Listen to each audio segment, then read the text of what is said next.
Hi friends, இன்னைக்கு நம்ம வீடியோல ஆம்பூ ஸ்டைல்ல ஒரு மஷ்ரூம் பிரியாணி எப்படி செய்யறதுன்னு பார்க்கலாமா?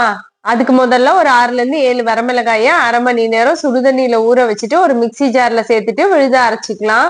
கடாயில 2 டேபிள் ஸ்பூன் எண்ணெய் சேர்த்துட்டு 1 டேபிள் ஸ்பூன் நெய் சேர்த்துட்டு சூடானதுக்கு அப்புறமா பிரியாணி மசாலா எல்லாம் சேர்த்துட்டு 2 மீடியம் சைஸ் பெரிய வெங்காயத்தை நீல வாக்குல கட் பண்ணி சேர்த்துட்டு 1 டேபிள் ஸ்பூன் உப்பு சேர்த்துட்டு நல்லா வதக்கிக்கலாம்.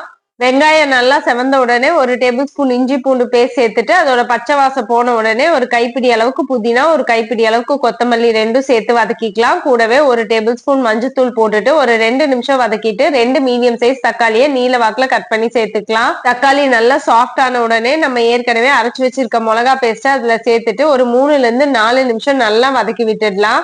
இப்ப அது கூட 2 டேபிள் ஸ்பூன் தயிர் சேர்த்துட்டு மசாலா எல்லாம் நல்லா கலந்து வர மாதிரி கலந்து விட்டுட்டு 400 கிராம் மஷ்ரூமை நான் கழுவிட்டு கட் பண்ணி வச்சிருக்கேன், அதை சேர்த்துடலாம்.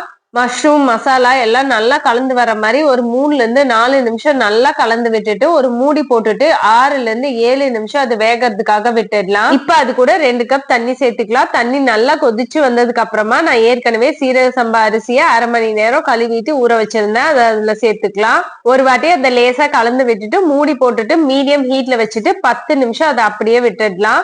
10 நிமிஷத்துக்கு அப்புறமா அரிசியும் தண்ணியும் சம பங்கு வந்திருக்கும். இப்ப நல்லா கலந்து விட்டுட்டு அரை மூடி லெமன் பிழிஞ்சு விட்டுடலாம்.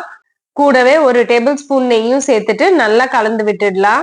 இப்ப நம்ம புதினாவை மேல தூவிட்டு மூடி போட்டுட்டு தோசைக்கல் வச்சுட்டு அது மேல இந்த பிரியாணி பாட்டை வச்சுட்டு லோ ஹீட்ல வச்சுட்டு ஒரு 10 நிமிஷம் விட்டுடுங்க.